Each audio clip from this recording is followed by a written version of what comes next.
Hey everybody, Catherine here. Today I want to share a few of my favorite things about my truck camper. These are in no particular order.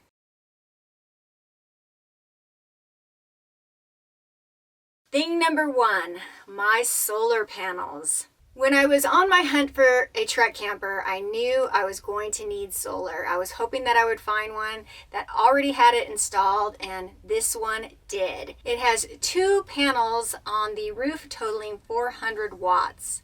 Let me tell you, it has been a lifesaver. Obviously, I spend a lot of time off grid, and it has allowed me to get my videos edited and posted and do a lot of work on the road. I can also keep all my gear and my cameras charged. I have an inverter inside the camper, and it runs power to outlets on either side of me. Normally what I'll do is go ahead and charge all of my equipment during the day while the solar is drawing in the most power. In the evening, it can get depleted very quickly.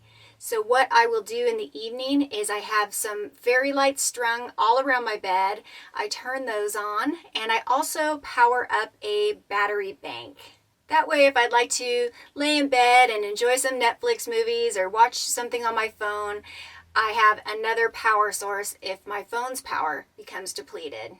All of the lights throughout the camper are LED, so they draw very little energy and power. I don't know, I just find it amazing that I can draw power from the sunlight and live off grid, no issues whatsoever. I do need to remember to keep the solar panels cleaned off. They will not charge as easily if they are covered in dirt and dust. I went up there yesterday and had to clean them off, and they were quite caked with dirt. I love my solar, and I don't know what I would do without it.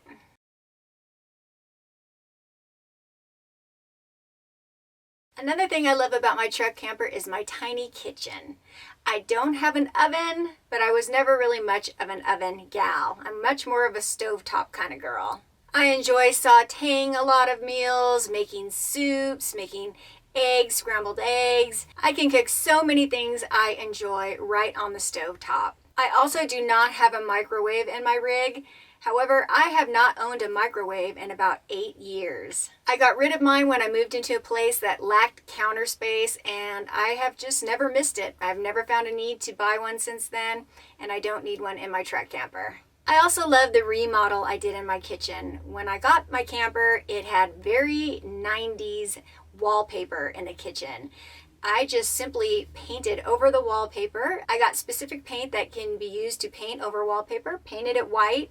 I did a backsplash over the stove, and voila, a complete update. Even though this camper is tiny, I do feel like I have designated spaces: a kitchen, a living area, dining area, a bedroom, and a bathroom. I have a large airtight cupboard above the kitchen, which I use to store all of my dried goods. And just like in an aircraft, when they say be careful opening the overhead compartments because items may have shifted, that is the same case here. I've had things fly out at me numerous times when opening the cabinets after a road trip. I also have some space under the sink where I keep my pots and pans. It's tiny, but it's efficient.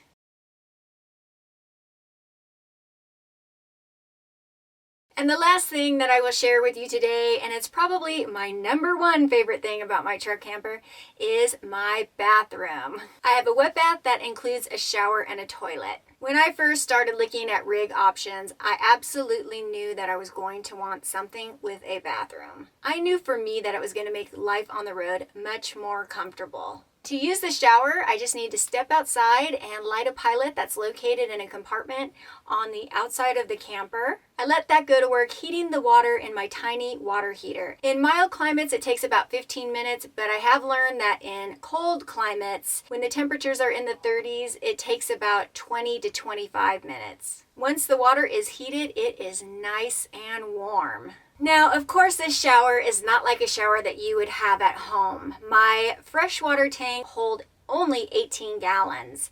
My black and gray water tanks only hold 10 gallons each. Now, this particular model of Lance camper, the shower and the toilet both share a black tank, which means that when you use your shower, you might fill up your black tanks very quickly. I have come up with a little hack to help me with that. What I do is I place a plastic container on the floor of the shower, and while I'm showering, it collects most of the water. Since I fill my gray tanks in about half the time that I fill my black tank, I will pour that water into my kitchen sink, and then it will then go into the gray tank.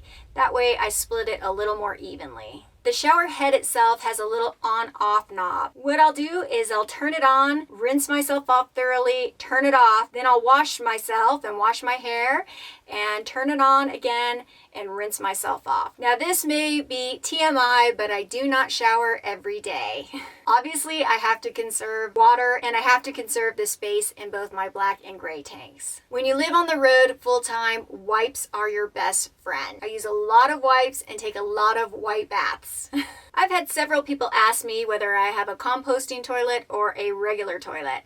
I just have the toilet that came with the Lance camper. It's a regular toilet, which means I obviously have to empty my black tank. I'll be honest with you, it was a thing that intimidated me the most when I got this truck camper. Now I'm an old pro. If that's something that you're nervous about, if you're thinking about getting a rig, don't be. It is so easy and you don't see any of the waste. I just hook up my hose in the back. I will pull the valve on the black tank first and empty that first. About every other time, I will also follow it with the flush. That just means taking a hose inside the camper and spraying the toilet itself, the inside of the toilet with the hose, and letting that run through the hose as well. That will help to clean anything that's stuck to the walls of the black water tank. After that, I open the valve to the gray water tank and let that pass through, and that will flush out any other remaining gunk that might be inside the hose. It may sound complicated, but it's very easy, and the more you do it, the more used to it you become. I can have it done within 5-10 minutes tops if I'm flushing the black tanks as well.